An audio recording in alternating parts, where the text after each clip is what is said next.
Sin duda, el acceso a la justicia para el desarrollo económico y social es fundamental en cualquier país. Por ello, es necesario hablar de este tema en México, por lo que quiero darle la bienvenida a Alejandro González, director de proyectos de Estado de Derecho del World Justice Project. También a Gerardo Carrasco, socio del despacho Soledad y Carrasco. Claudia de Buen, presidenta de la Barra Mexicana Colegio de Abogados, quienes nos van a acompañar en el panel Cambios Jurídicos y Estado de Derecho. Modera Salvador Mejía, director de Asimetrix. Bienvenidos todos.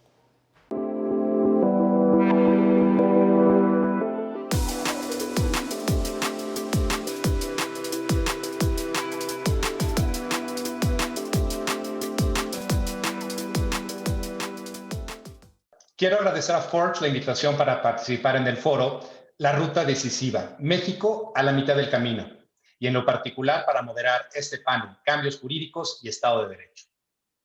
El acceso a la justicia para el desarrollo económico y social es fundamental. La OCDE, la Organización para el Desarrollo Económico, sostiene que la incapacidad para resolver problemas legales reduce el acceso a oportunidades económicas, refuerza la pobreza y debilita el potencial humano y el crecimiento incluyente. En el caso de México, este es un tema que enfrenta grandes desafíos. Según el Índice de Estado de Derecho del World Justice Project 2020-2021, de los 128 países considerados en la medición, nuestro país ocupó el lugar 104 y el 26 de 30 a nivel regional. Yo soy Salvador Mejía, socio de Asimetrix, y para hablar sobre cambios jurídicos y Estado de Derecho en el país, en el marco del foro La Ruta Decisiva México a la mitad del camino, me da muchísimo gusto darle la bienvenida primero a Alejandro González Arreola, quien es director de proyectos de Estado de Derecho en la Oficina de México para el World Justice Project. Alejandro, bienvenido. Muchísimas gracias. También tengo a Gerardo Carrasco Chávez, quien es socio del despacho Soledad y Carrasco, y de igual manera es director jurídico de Mexicanos contra la Corrupción y la Impunidad. Querido Gerardo, muy buenos. Muchas gracias. También tengo a Claudia de Buen, nuestra presidenta dentro de la Barra Mexicana, Colegio de Abogados, y socia del bufete de Buen. Querida Claudia. Muchas gracias, querido Salvador. Saludos a todos. Bueno, pues bienvenidos y muchas gracias de corazón por estar aquí.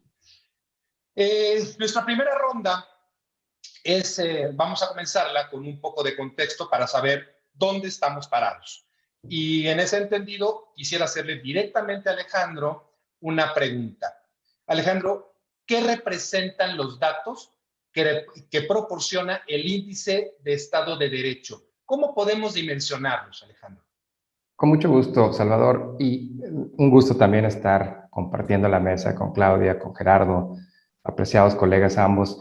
Pues pongamos esto en contexto, como bien dicen. En World Justice Project nos dedicamos a avanzar el Estado de Derecho en el mundo, ¿no? Y lo hacemos a partir de la generación de datos y la generación de evidencia. Y tenemos dos principales instrumentos para hacerlo. Uno es el Índice de Estado de Derecho que publicamos a nivel global, que en la última edición incluyó 128 países, y que a la vez es complementado con un índice de Estado de Derecho en México, que es el único índice subnacional que tiene World Justice Project, que analiza las 32 entidades federativas. Y tenemos el privilegio en México entonces de contar con datos en el orden nacional y en el orden local. Y de manera muy sencilla, para ubicarnos, definimos al Estado de Derecho en World Justice Project como un principio de gobernanza en el que todas las personas, instituciones y entidades deben de estar sujetas al cumplimiento de la ley. Y que esa ley tiene que ser respetuosa de los derechos humanos, pero a la vez aplicarse de forma equitativa, justa y eficiente. Y tú ya mencionabas hace un momento, Salvador, los beneficios correlativos de tener una adherencia razonable al Estado de Derecho. ¿Qué pasó con estas mediciones? Y pongamos esto en perspectiva, como bien dicen. Bueno, para la última edición del Global ocupamos el lugar 104 de 128 países, obteniendo una calificación de 0.44 en una escala de 0 a 1 en el caso de México. Y en el caso de las entidades federativas, obtuvimos una calificación de 0.4 en escala, o 0.40 en escala de 0 a 1. La conclusión obvia es, tenemos brechas significativas en prácticamente todas las dimensiones de cumplimiento al Estado de Derecho. Ahora, para entender esto mejor hay que ponerlo en perspectiva en dos lógicas. Primero, entender que esto es una fotografía de un momento y que quizás lo más importante es la tendencia, ¿no? Y esta tendencia la puedes ver desde dos perspectivas. ¿Cómo ha evolucionado el mundo? Para saber si México, qué lugar relativo ocupa ahí, primero, y después cómo ha evolucionado México en su propia calificación vis a vis este orden global, y después entender desde esa perspectiva, ¿no?, cuáles son las conclusiones que podemos sacar, dado que esto es un promedio. Y hay diferencias entre las distintas áreas del Estado de Derecho en México, ¿no? Y de manera muy rápida, nada más para ubicarlo, a nivel global la tendencia en los últimos 5 años ha sido retroceso en el índice, ¿eh? O sea, la mayor parte de los países, 50 países, han declinado en su calificación de manera general en los últimos 5 años, y el año más grave fue el año pasado. Entonces, en general hay una tendencia negativa. En ese contexto, en México, la palabra que mejor define al país es estancamiento. México está estancado en el Estado de Derecho. Tiene varios años teniendo la misma calificación en el global y prácticamente la misma calificación en el nivel subnacional, señalando de nuevo que las brechas son relevantes. Ahora, ¿cuáles dimensiones son las más relevantes en términos de brechas? La que quizás me preocupa, voy a señalar dos: la fortaleza y la debilidad. Gran debilidad, límites al poder gubernamental. Hemos visto cómo se ha venido deteriorando más esta variable en México, es decir, son aquellas instituciones capaces de ejercer control democrático sobre el Ejecutivo, se ha venido deteriorando en México, en el orden federal y en el orden estatal. Fortalezas, derechos fundamentales. En México los derechos fundamentales siguen siendo todavía muy respetados. Y así podemos hablar sobre ausencia de corrupción, gobierno abierto, seguridad, y lo dejaré esto para los siguientes momentos de la conversación. Pero eso es lo que tenemos en México en este momento. Eso es Alejandro, esa es la base para empezar a discutir. Ok, vale. Gracias. Ahora, si no tiene inconveniente, para Gerardo, tengo una pregunta. Desde tu perspectiva, ¿cuál es el estatus de la seguridad jurídica y del Estado de Derecho en México? ¿Hemos tenido avances en estos últimos años? Y, por supuesto, en cuanto termines, Claudia, te haré la misma pregunta, por favor. Gerardo. Muchas gracias, Salvador, y qué gusto compartir este foro con Claudia y con Alejandro. Bueno, creo que tenemos que partir de la base que, pues, la manera o el estilo personal de este gobierno, en específico del presidente López Obrador, pues es diametralmente distinto a lo que hemos estado viendo a lo largo de este siglo. Y por lo tanto, pues se dan ciertos cambios abruptos, no solamente desde el punto de vista de políticas públicas, sino también en procesos legislativos, que hay que comenzar a entender. Sin embargo, pues adelantándome un poquito a dar una respuesta puntual, creo que desde un punto de vista general, no podemos hablar solamente de que no ha habido avance, ¿no?, sino quizá hay un franco estancamiento en materia de seguridad jurídica, sobre todo aquellas empresas que invierten en nuestro país, tanto nacionales como extranjeras, y en ciertos aspectos pues hay un franco retroceso en cuanto a nivel de seguridad jurídica y certeza jurídica se refiere, ¿no? Y pues se puede hacer un breve recuento. Iniciamos el 1 de diciembre de 2018 con aquella decisión de cancelación de pues, un proyecto de inversión plurianual, quizá el más importante en cuanto a montos que ha tenido la historia moderna de nuestro país, que es el nuevo Aeropuerto Internacional de México en Texcoco. Como pues a través de quizá un sondeo, porque no le podemos llamar consulta, que se llevó a cabo a finales de octubre de 2018, organizado por un partido político, contratando una empresa privada, pues se decidió que el pueblo habló y que por lo tanto pues valía la pena, en franca violación a la que establecen todas las normas en materia de contratación pública, pues una eliminación prácticamente de este proyecto y la sustitución por un proyecto alternativo, ¿no?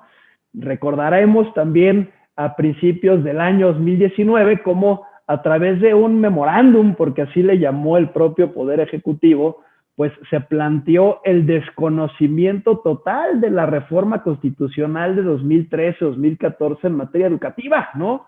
Como un memorándum emitido por el presidente de la República, pues puede desconocer disposiciones constitucionales. Pues de ahí también podemos hablar quizá de este caso emblemático de la cancelación de la planta de Constellation Brands con base en pues también un sondeo a mano alzada que se hizo dentro de aquella entidad federativa, pues falta de compromisos a nivel internacional, en fin. Pero lo que tenemos que estar claros es que, pues era de esperarse. Era un cambio abrupto de la manera de gobernar y no podemos apanicarnos, hacer maletas y llevar nuestras inversiones a otro país, ¿no? La respuesta es no podemos apanicarnos, tenemos que adaptarnos y en cada crisis pues se puede buscar soluciones y sobre todo encontrar oportunidades, ¿no? Y creo que es tarea, y eso lo hablaremos más adelante, de las empresas, de pues velar por una gestión adecuada de riesgos, ¿no? Alertas regulatorias al interior de las empresas, inversión en mayores y mejores grupos legales, in-house dentro de las propias empresas y por supuesto también mayor inversión en abogados y abogadas externos, ¿no? Y pues ni se diga quizá también la contratación de servicios de inteligencia política para saber qué es lo que viene. Sí, bueno, de hecho, Gerardo, a mí me recuerda mucho esto que dices, los famosos planes de continuidad de negocio.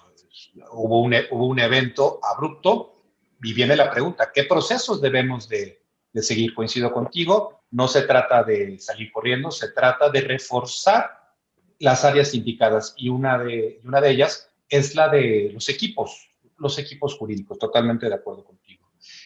Claudia, querida presidenta, te repito la pregunta.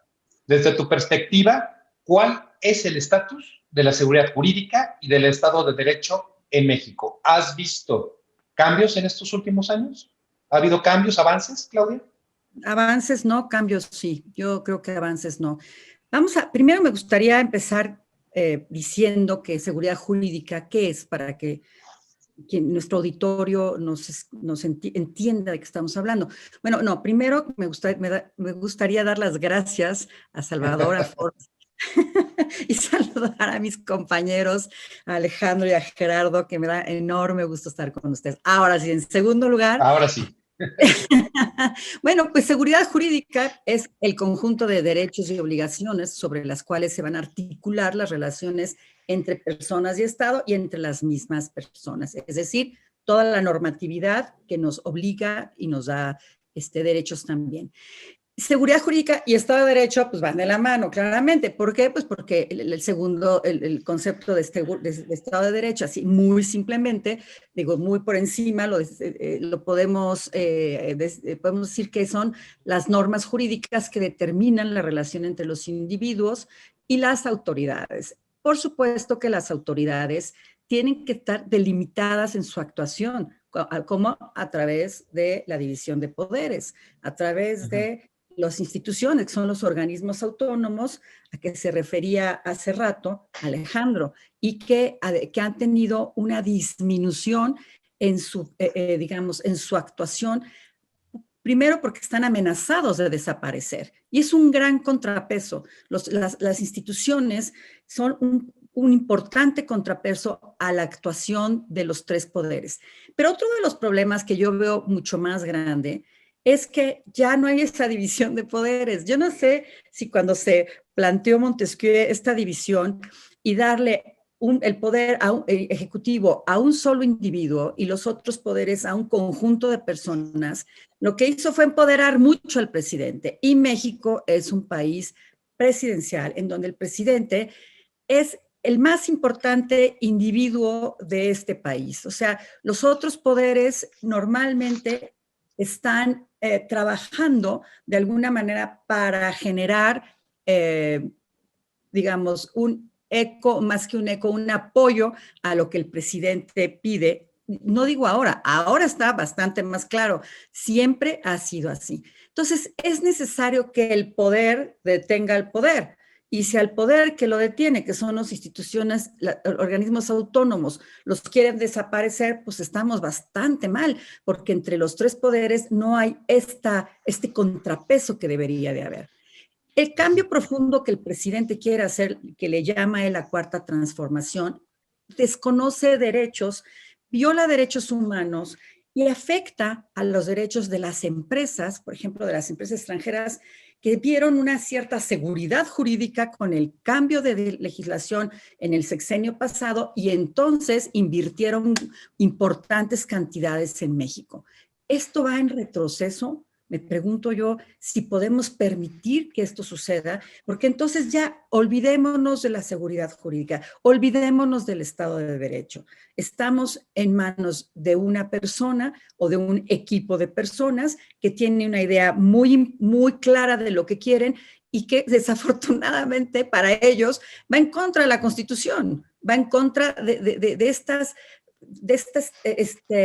estructura jurídica que existe y que les impide o les bloquea poder hacer ir más allá de lo que están permitidos. Entonces, sí me parece que esta contención, que es importantísima que exista, se está debilitando de alguna manera y no lo podemos permitir. Entonces, vamos en un retroceso. No hemos sido un país que nos caractericemos por el Estado de Derecho, por el cumplimiento de las normas. Somos un país bastante mal catalogado, pero vamos peor. Entonces sí hay que verdaderamente generar algo que nos permita avanzar, tal como lo decían quienes me antecedieron en el uso de la palabra, ¿sí? Y tenemos muchas fortalezas. Hagamos que estas fortalezas sean mucho más fuertes. Bueno, claro, fortaleza es fuerza, pero que las debilidades, digamos, fortalezcamos a las fortalezas, en otras palabras. Vale, gracias, Claudia.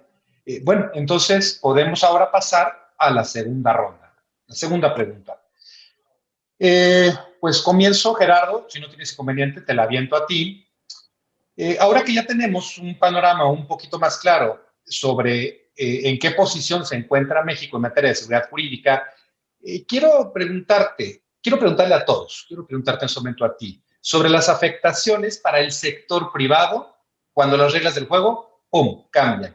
Y sobre todo para la atracción de inversiones. Ya tenemos nuestra base. Hoy, ¿cómo nos afecta esto? ¿Cómo le pega a las inversiones, Gerardo? Primero hay que decir, Salvador, que pues la carga regulatoria que en determinados sectores pues ha ido cambiando y ha ido aumentando hacia las empresas es importante, ¿no? Y la manera de hacer frente, pues, es en la contratación de profesionales que puedan precisamente velar por el cumplimiento de todas estas disposiciones regulatorias. Pero eso no significa, por ejemplo, decreto de reforma a determinadas leyes en materia de outsourcing, que no tengan expedito su derecho las empresas para acudir a los tribunales.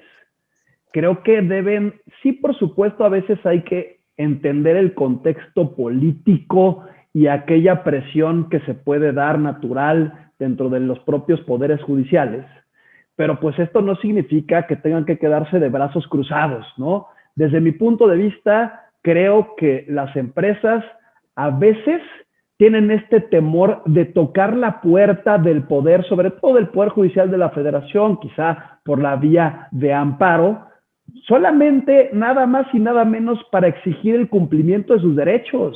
La Constitución es muy clara. A ninguna ley se le dará efecto retroactivo en perjuicio de persona alguna. Y si vemos una emisión de leyes que abiertamente contrarían la Constitución, pero por el otro lado vemos que pues, las empresas realmente no se animan por pues, temor a represalias al margen de las leyes y al margen de la Constitución, pues difícilmente vamos a tener pues mayores resoluciones que precisamente doten de contenido a todas estas nuevas leyes y establezcan cómo deben interpretarse, ¿no? Hay algo también bien importante, por supuesto, no genera confianza, como bien dice Claudia, pues esta concentración de poder, ¿no? Esta tendencia quizá no a desaparecer, pero a restarle presupuesto y a designar nuevas personas dentro de los organismos, dentro de los órganos de gobierno, quizá de la Comisión Federal de Competencia Económica, del Instituto Federal de Telecomunicaciones, donde en estos dos organismos en específico el Poder Ejecutivo no tiene tanta injerencia como por ejemplo en el propio Banco de México o en estos organismos con cierta autonomía constitucional como es la Comisión Reguladora de Energía, la Comisión Nacional de Hidrocarburos.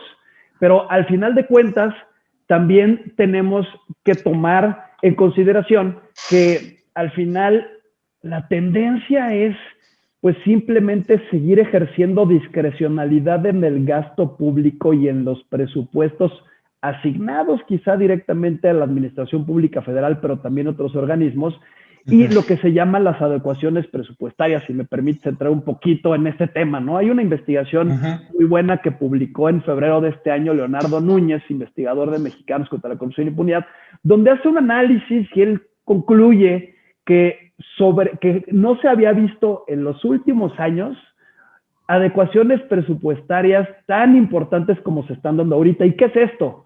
Pues es simplemente sin aprobación de la Cámara de Diputados, quien al final emite el presupuesto de egresos de la Federación, pues hacer adecuaciones por parte de la propia Secretaría de Hacienda únicamente con una obligación o de dar aviso a la Cámara de Diputados o de recabar su opinión. Y en este caso, por ejemplo, se analizó en 2019, hubo adecuaciones presupuestarias, es decir, de manera discrecional y quizá arbitraria, de 800,000 millones de pesos. Es decir, se modificó más del 17% del presupuesto total, ¿no? Y esto, pues, evidentemente genera una falta de certeza de las empresas y, por lo tanto, pues, una fuga de capitales como lo estamos viendo en el sector energético, que se comenzó a finales de 2019 con el tema de los certificados de energía limpia, con este famoso acuerdo del CENACE, del Centro Nacional de Control de Energía, a finales de abril del año pasado, la nueva política energética de la Secretaría de Energía y pues cómo han estado reaccionando pues también el Poder Judicial de la Federación al respecto. Y quizá para ir concluyendo un poquito, tenemos que apostarle a la autonomía real del Poder Judicial de la Federación. Y se critica mucho desde afuera, ¿no? O quizá desde la pluma, desde columnistas, en periódicos, analistas, etcétera, qué es lo que sucede, pues, desde el punto de vista externo dentro del Poder Judicial de la Federación. Pero creo que ha habido esfuerzos importantes. Como abogado litigante, estoy convencido que la mayoría de los jueces y magistrados que tiene este país son gente honesta, son gente preparada, responsable e imparcial y hacen una buena chamba.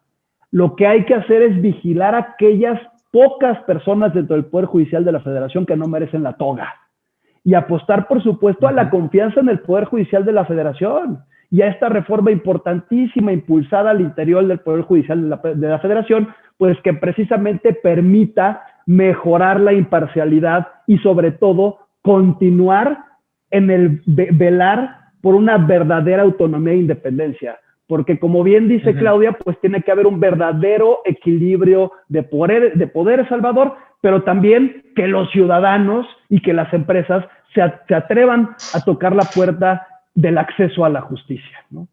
Alejandro, pues hagamos de cuenta que ahorita estamos sentados en un consejo de administración.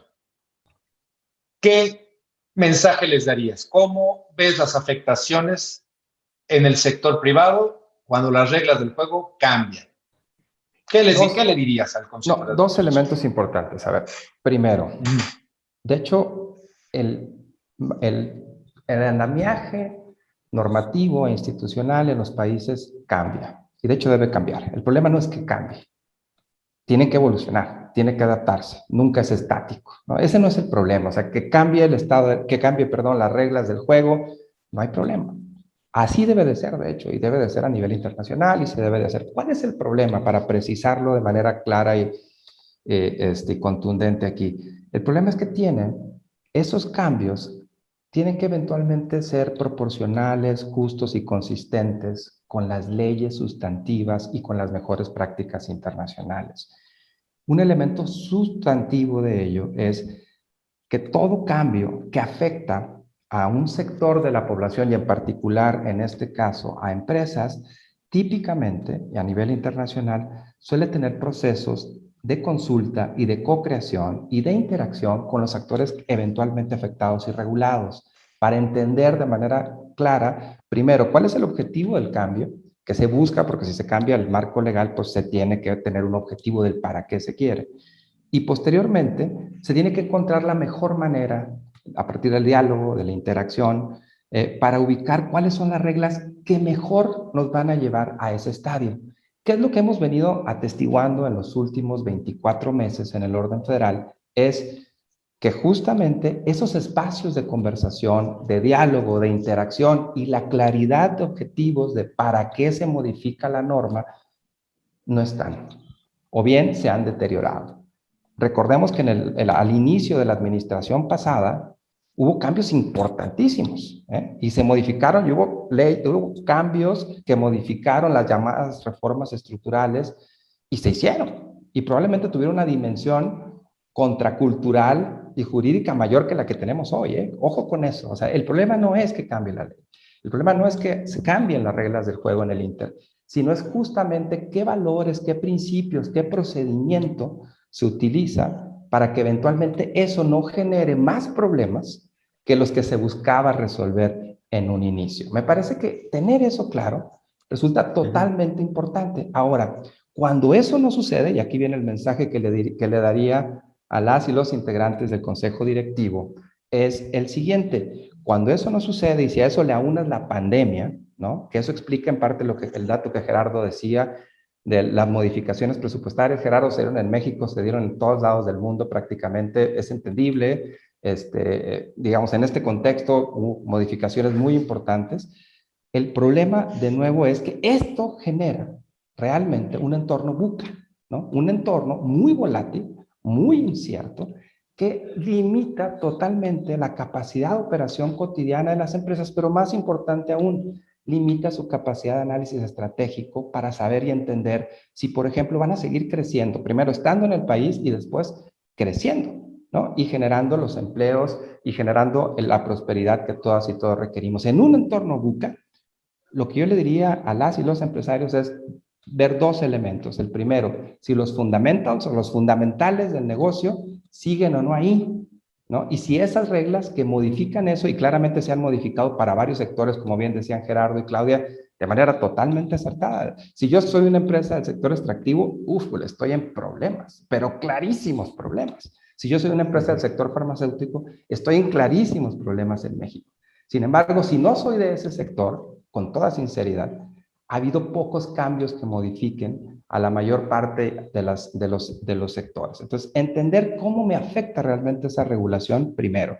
Y después, y en un segundo momento, entender que no va a haber planes de largo y mediano plazo viables, porque el escenario muy probablemente va a cambiar. Tenemos que concentrarnos en el corto plazo, tenemos que tener un enfoque más bien preventivo, un enfoque de mitigación y una claridad de supervivencia en el corto plazo, y prácticamente canceladas la perspectiva de inversión a mediano y largo plazo, porque este ambiente VUCA simple y sencillamente no lo permite. Y hay que decirlo de manera muy clara, el problema que estamos evidenciando a nivel internacional y en el caso de México es que estamos pasando de un paradigma de políticas públicas y de análisis y de planeación prospectiva basadas en datos, en evidencia y en tendencias, a uno basado en principios ideológicos que no necesariamente benefician y dan certeza al entorno. Y esto es en México y es en varios países, incluido Estados Unidos en su momento. Ahorita está dando un viraje con la llegada de Biden, pero es interesante ponerlo en perspectiva para entender cómo no somos los únicos y cómo otros países están navegando en este entorno complejo. Perfecto, Alejandro. Estamos siendo gobernados por principios ideológicos antes que por Estado de Derecho, más o menos. ¿Lo puedo poner así? Efectivamente, estamos siendo gobernados por principios ideológicos más que por el respeto y el basamento en la técnica, en los datos, en la evidencia y, ojo, y en los principios, esto es muy importante, de buena gobernanza para modificar las leyes que sustentan el Estado de Derecho. Y uno de esos principios, insisto, es que no puedes modificar una ley que afecta a un importante actor de un país, como el sector privado, sin establecer los procedimientos de consulta, de análisis, de interacción, de engagement, como se hace en cualquier lado del mundo. Esa ausencia es la que nos está complicando aquí. Claudia, presidenta, te hago la misma pregunta. Muy bien. Bueno, mira, yo coincido con ambos. Coincido en el sentido de que la forma en la que se están implementando las reformas legales, primero, no están debidamente analizadas, jurídicamente estructuradas y ser congruentes ni con la Constitución ni con otras normas. Y están más bien, como bien dijo Alejandro, están motivadas por principios ideológicos de me acuerdo cuando yo estudié en la Universidad Metropolitana en los años 70, y justamente los principios ideológicos son los que se están manejando ahora, que pues ya están más que superados desde mi perspectiva, ¿no? Desde mi punto de vista, se ha demostrado que esto ha generado un avance, una transformación. Me parece que no se ha hecho con el debido respeto ni a las empresas, pero tampoco a la sociedad. Las implementaciones se han hecho con una especie de autoritarismo sin mesura, sin informar debidamente, como una especie de reto a ver si no lo puedo hacer por esta vía, lo hago por otra, pero lo voy a hacer. Entonces es como estar constantemente peleando, y esta falta de respeto implica no considerar todos los derechos adquiridos que no se le pueden quitar a las empresas y a las personas porque cambia la ideología de un sector de la población o de un grupo pequeño que de todas maneras ha generado un apoyo muy importante de gente que, me van a disculpar, pero que no están debidamente informadas, muchas de estas personas, sobre las consecuencias de estos cambios que no siguen, como bien dijiste, Alejandro, los principios de la buena gobernanza. Entonces, sí hay un entorno volátil, desde luego, yo estoy completamente de acuerdo, y sobre todo en aquellas empresas o industrias que han sido afectadas directamente como un tema ideológico, además, por el actual gobierno. Sí es preocupante la situación, y sí coincido también en el que hay empresas que van a seguir o que al contrario les está yendo sumamente bien. Ayer estaba oyendo yo a alguien del sector turístico y decía que han aumentado muchísimo las ventas y que están recuperando. También fui hace unos días a Acapulco y casi no salgo de donde estoy, pero me encontré que todos los restaurantes estaban llenos, que no había reservas, que tenías que hacer filas de una media hora para poder entrar, lo cual pues, es increíble cuando estamos en una etapa bastante compleja en tema de sanidad, pero quiere decir que van avanzando, ¿no? Que la industria sigue avanzando, que la industria restaurantera, la industria turística, que algunas empresas que han generado unos avances increíbles a través de las redes, de los medios de comunicación vía internet, y que han generado realmente grandes importantes empresas se han generado en estos año y medio, ¿no?, que llevamos en esta situación. Entonces, sí es un tema muy volátil porque no se sabe a dónde va a ir todo esto, pero también es un tema que a mí me molesta como ciudadana y como abogada, de la falta de respeto, no nada más al Estado de Derecho, que es lo más importante, sino a las personas. Nos pone o sea, divide, este gobierno está dividiendo los adversarios, los abogados que son traidores a la patria, los de la clase media que son advenedizos, y empieza a poner a todo el mundo en contra. Lo que genera es una enorme incertidumbre, e incluso para las empresas. Yo con esto cerraría. Perfecto, gracias, Claudia. Así pasamos a la tercera ronda. Y Gerardo, ¿te parecería correcto si empezamos contigo?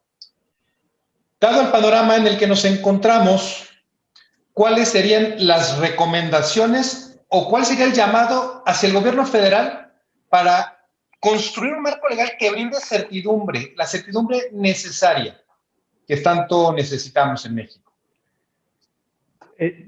Si me das chance de hacer un pequeño paréntesis para por responder favor a Alejandro por alusiones personales.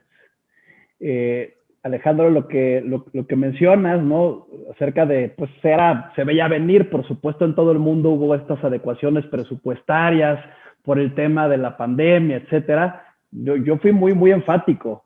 Este análisis que hacen Mexicanos contra la Corrupción y la Impunidad es respecto de la cuenta pública 2019, mucho antes de que la pandemia empezara a tener problemas en nuestro país, ¿no? Entonces, estas adecuaciones presupuestarias de más del 17%, de más de 800 mil millones de pesos, se dieron en 2019. Dicho esto, a ver, me gustaría empezar a cerrar todos estos temas con otro ejemplo que me parece fundamental, Salvador, que pues es quizás de los más recientes, es esta propuesta que salió en conferencia matutina del presidente de la República hace quizá 2 o 3 semanas, que es la creación de una empresa del Estado llamada Gas Bienestar, ¿no? Que pues Gas del Bienestar, hoy, sí señor. Al día de hoy no se ha pues vislumbrado bien a bien de qué trata esta propuesta, ¿no? Pero pues básicamente lo que se pretende es que pues salga a competir una empresa quizá productiva del Estado. No sé si vaya a meritar una reforma a la Constitución o se vaya a emitir cierta ley para que sea una paraestatal o simplemente por decreto como pues es un deporte nacional ya gobernar por decreto en este país. Pero pues aquella que pues quizá en una preocupante violación o por lo menos ahí está alertas a los principios de competencia y libre concurrencia, pues pudiera llegar a afectar a las empresas, ¿no? Nos encontramos también con una noticia en el sentido de que la Secretaría de Energía está presionando al regulador, que es la Comisión Reguladora de Energía, para que fije precios máximos en la comercialización del gas LP. Aquí, pues, sería en una franca violación también al artículo 28 constitucional. Entonces, soluciones concretas, como mencionaba hace unos momentos, pues es, en primer lugar, tener los ojos bien abiertos y tener oídos en toda gestación de reformas nuevas a sectores que pudieran estar siendo afectados, ¿no?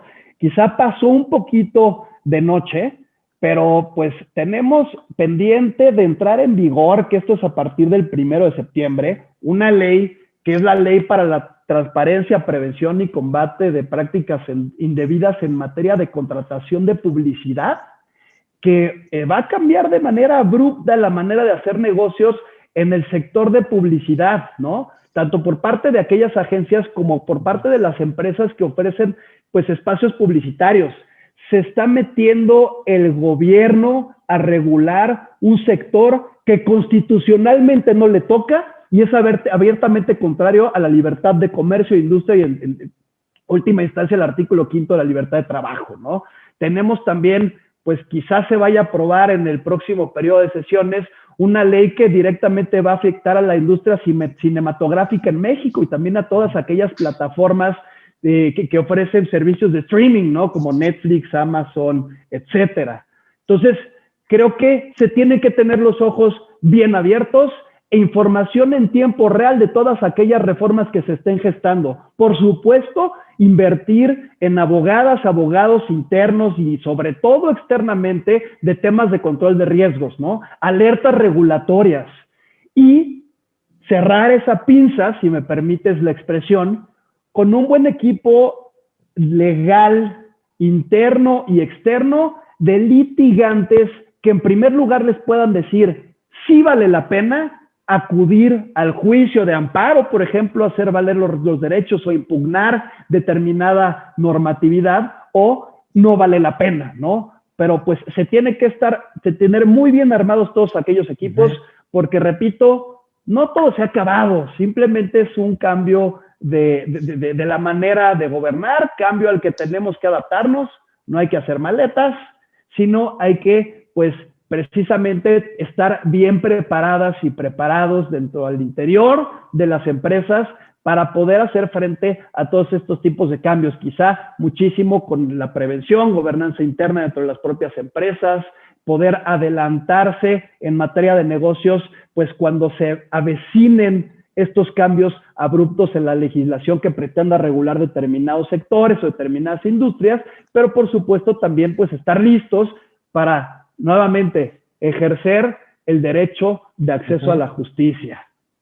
Y pues con esto se cerraría, Salvador. Muchísimas gracias. Esta parte. Ok. Bueno, Alejandro, dos cosas. La primera, tu respuesta a la pregunta que hago, y por supuesto, si consideras que es necesario también responderle a Gerardo, pues adelante, ¿no? Y te formulo la pregunta. ¿Cuáles serían las recomendaciones o el llamado hacia el gobierno federal para construir un marco legal que brinde la certidumbre que necesitamos? Y igual, si quieres contestarle a Gerardo, también adelante. Sí, con mucho gusto. Y qué bueno que me lo aclaras, Gerardo. El vis a vis el dato 2019.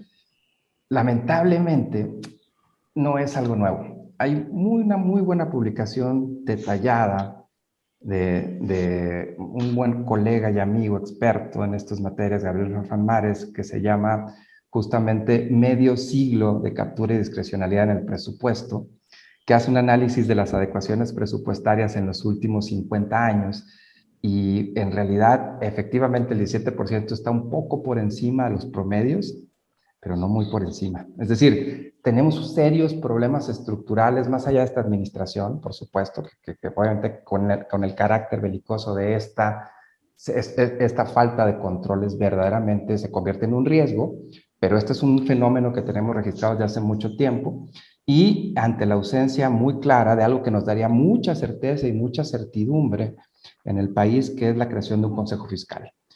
Como lo tienen los países desarrollados, particularmente, por ejemplo, Estados Unidos, que tiene una gran oficina de presupuesto, que hace las veces de oficina de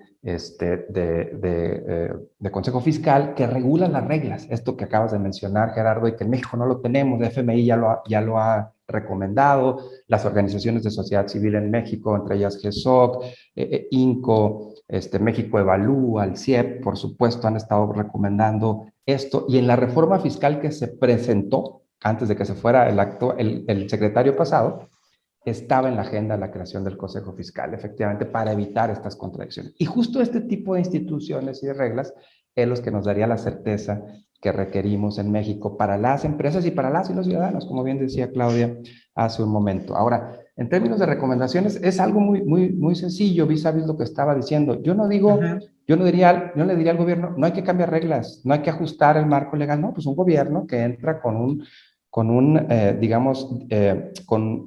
un mandato de las urnas, de acuerdo a un programa que presentó, pues tendrá que hacer los cambios que considere que se alinean a eso. Yo le pediría dos cosas al gobierno. Uno, claridad de para qué quiere estos cambios, o sea, cuál es la visión de futuro y de país a la cual está apostando a través de estos cambios, qué significa esta cuarta transformación que sigue todavía sin tener claro. Es decir, hay países que tienen modelos de planeación a 20, 25 años, hay entidades federativas como Guanajuato, que por ley tiene que planear a 25 años y el plan se tiene que actualizar cada 5.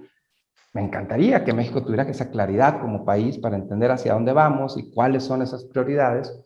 Primero le pediría eso.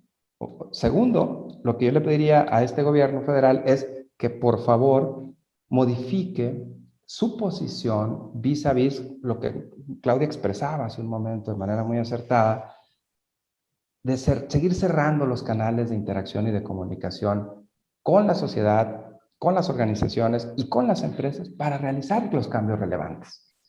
Síguelos haciendo, está bien, pero en interacción, ¿no? Respetando los principios básicos de gobernanza democrática, en donde lo mínimo que puedes hacer es escuchar a las personas afectadas y trabajar procesos de parlamento abierto que permitan eventualmente hacerlo. No es un contexto de mayorías absolutas en las cámaras, no es realmente un contexto que favorezca esto. y eso es una variable que ha estado afectando la certeza por mucho.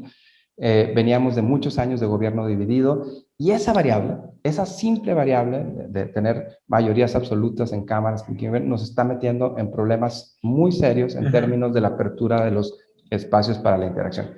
Pero también hay que recomendarle a las empresas, como bien Gerardo resumió súper bien las recomendaciones a las empresas, yo las coincido en todas, agregaría una, que es, hay que pasar de la reacción a la propuesta.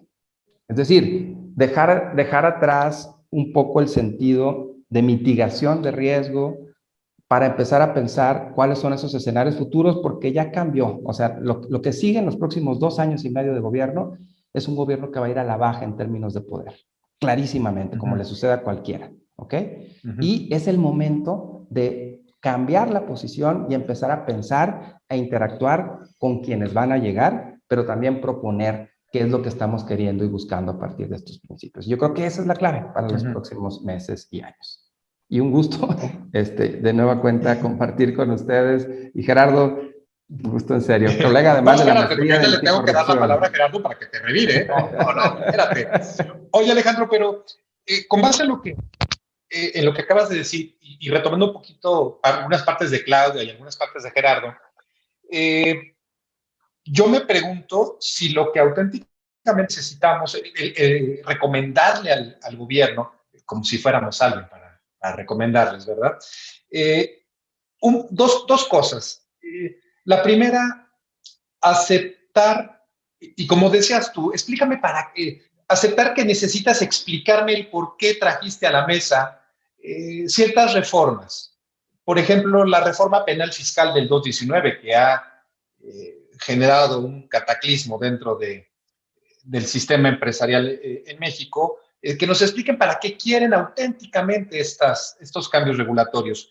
Y la segunda es que de verdad necesitamos que los actores políticos se sientan con las abogadas, con los economistas, con los sociólogos, con todos los que tienen que ver con la operación diaria de los negocios en México para poder crear buenas herramientas. Y puedo poner sobre la mesa, Alejandro, un ejemplo, una propuesta que todavía anda por ahí en el Senado, de Germán Martínez.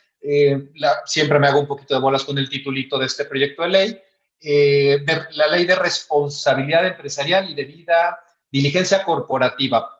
Palabras más, palabras menos, ese es el titulito, que es un proyecto que se trajeron de buena gobernanza de Europa, pero que lo aterrizaron perfectamente mal aquí sus asesores y le crearían muchos problemas a las empresas. Pero si logras, si te sientas con personas que conocen del tema de gobernanza y trabajas un proyecto de ley con esos alcances, tal vez puedas crear algo. Creo que auténticamente, Alejandro, lo que necesitamos es dejar de ser dos partes totalmente divididas, como lo decía Claudia, dejar de ser ustedes y nosotros y sentarnos a platicar para ver cómo creamos un marco jurídico idóneo para atraer la inversión. Me encantó lo que dijiste, Alejandro.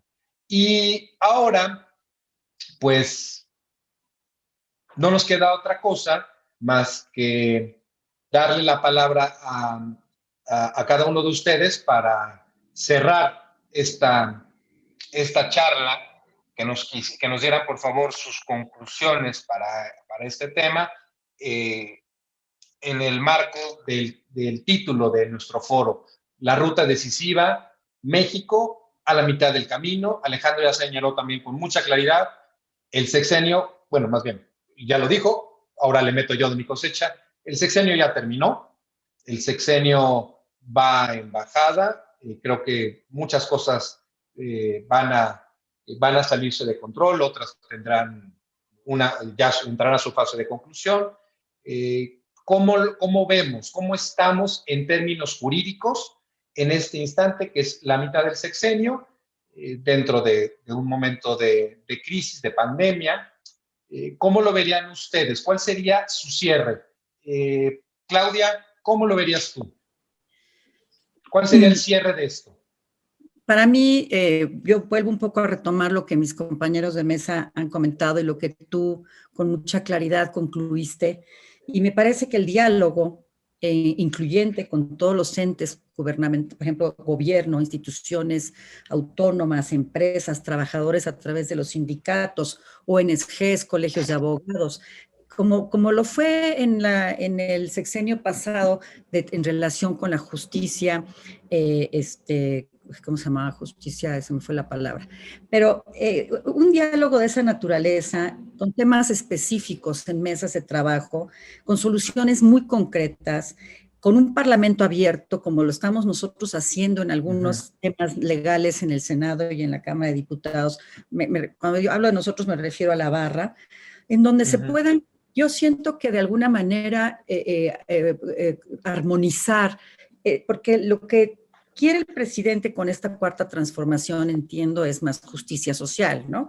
Entiendo que es que sea un gobierno para los pobres, etcétera. Nadie se opone a que ellos mejoren su estatus, pero para que ellos lo mejoren no puedes golpear a quien genera el trabajo, no puedes golpear a la clase media, no puedes golpear a los jueces, a los abogados. Tienes que armonizar y generar que se pueda lograr que esta transformación que realmente él quiere sea armonizada con la que los demás estamos defendiendo, ¿no? O sea, no podemos estar en contra todo el tiempo, porque esta es una muy mala estrategia, desde mi perspectiva no funciona. Entonces, yo creo que hay que concentrarse en las soluciones específicas de los problemas a través de el diálogo y de la mesura y el respeto, por supuesto.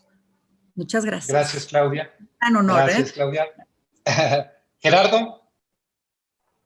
Sí, a ver, creo que... ¿Va a haber sangre, Gerardo? No.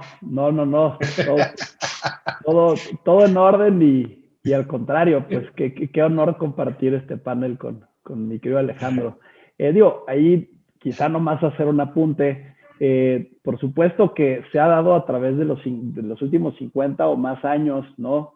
Pues teníamos antes, en el 76, una ley de presupuesto y contabilidad, fue sustituida por la Ley Federal de Presupuesto y Responsabilidad Hacendaria, se establecieron ciertos candados y por supuesto no fueron cumplidos en los últimos sexenios, pero sobre todo no ha sido cumplido en este. Pero pues el hecho de que haya sucedido en los últimos 50 años no significa que dejemos de poner especial énfasis en que eso está mal y tiene que haber responsabilidades, un deslinde de responsabilidades en contra de quienes ejercen el gasto en contravención a los principios del 134 constitucional de economía, eficiencia, eficacia, transparencia y honradez.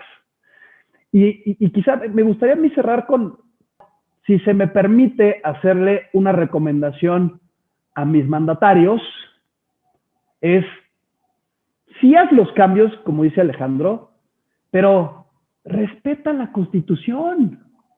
No puedes hacer cambios legales si abiertamente se contraviene el texto de la Constitución Política de los Estados Unidos Mexicanos. No hay más. Por supuesto que, y coincido completamente con Claudia y Alejandro, pues la tendencia es una pérdida de poder, ¿no? Cada vez va a costar más trabajo, que quizá es imposible que se modifique si es que la oposición no cambia de bando, pues que haya modificaciones constitucionales en este siguiente periodo de sesiones y por supuesto pues aquellas leyes que se vayan emitiendo con la mayoría simple que actualmente se tiene por parte del partido, los partidos afines al actual gobierno, pues quizás se vayan a enfrentar, como casi todas las leyes importantes que se han aprobado, se van a enfrentar con mecanismos de control constitucional, acciones, controversias ante la Suprema Corte de Justicia. Pero yo también haría un llamado a la Corte. Hay que empezar a resolver todos estos temas en acciones y controversias que se han venido arrastrando prácticamente desde el inicio del sexenio.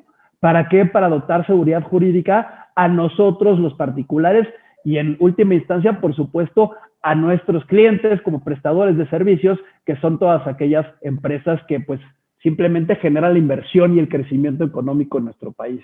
hasta aquí la dejo. Muchísimas gracias, Salvador. Muchísimas gracias, Forbes, Alejandro, Claudia. Qué gusto compartir contigo, Claudia, esta mesa. Y bueno, pues a sus enteras órdenes, estimado Salvador. Gracias, amigo y maestro. Alejandro, tú dirás, ¿cuáles son tus conclusiones? Dos. La primera conclusión muy importante es, gobierno federal, para esto sirve el diálogo. Mira, Gerardo y yo ya nos entendimos en este tema. Gerardo y yo ya nos entendimos. Efectivamente, el tema es de fondo, en la parte de ecuaciones presupuestarias, no es aceptable independientemente de cualquier gobierno. Y lo único que señalaba es que este es un déficit estructural que trasciende esta administración y que por lo tanto no es típicamente característica de esta, ¿no? Sino más bien típicamente de un problema estructural de cumplimiento y de las reglas presupuestarias que, aunque están en la Ley Federal de Presupuesto y Responsabilidad Hacendaria, no hay quien haga el enforcement de eso. O sea, no hay un órgano, como en otros lados del mundo, que decía que un consejo fiscal que pueda hacerlo y eventualmente llevar estas reglas a que existan responsabilidades de quienes lo hagan. Pero no existe, tenemos una falta de institucionalidad en México. Entonces, ahí estamos ya de acuerdo, Gerardo y yo. Entonces, muy padre esta idea de conversar y de dialogar. Buen ejemplo para el gobierno federal porque uno encuentra los puntos de coincidencia. Ahora, mi segunda conclusión, y con esto cierro, es, a ver, yo soy de Sonora, me gusta el béisbol, perdón, no soy tan fan del fútbol, soccer y de otras cosas. Y en el béisbol hay una frase, cuando los juegos están muy cerrados y muy complicados, que se dice, hay que jugar pelota pequeña. ¿Qué significa esto? Que entender que no vas a resolver ya el partido con un home run o no vas a esperar a que algo suceda para cambiar radicalmente. Tienes que empezar a hacer cosas como tocar la pelota, empezar a hacer fintas, mover a tus jugadores para ir, me conformo con llegar a la primera base y después ver cómo le hago para llegar de la primera a la segunda para ver si puedo traer la carrera del gane. En este contexto, las empresas tienen que aprender de esta metáfora de beisbolera y aprender a jugar pelota pequeña. ¿Qué significa esto? Significa que hoy por hoy hay que ubicar que el gobierno federal y los gobiernos estatales no son monolíticos, que hay mucha diversidad dentro de estos. Así lo dice nuestro índice estatal de Estado de Derecho. Hay grandes diferencias entre las entidades. Hay grandes ámbitos de regulación para las empresas que están dentro de las entidades.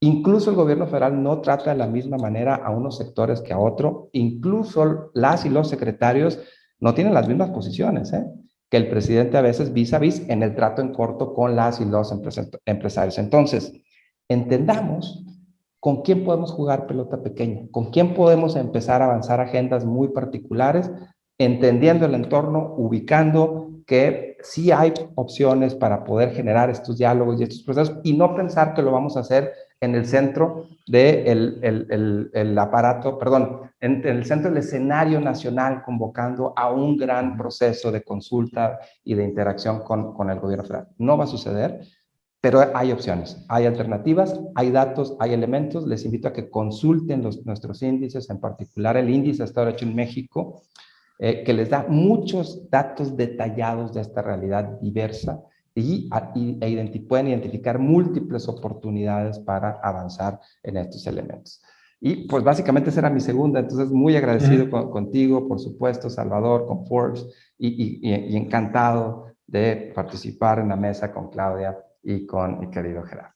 Oigan, pues quiero agradecerles a todos ustedes, a nuestros speakers, por haber aceptado participar en este foro organizado por Forbes y compartir su visión sobre el Estado de Derecho en México. Quiero darle las gracias.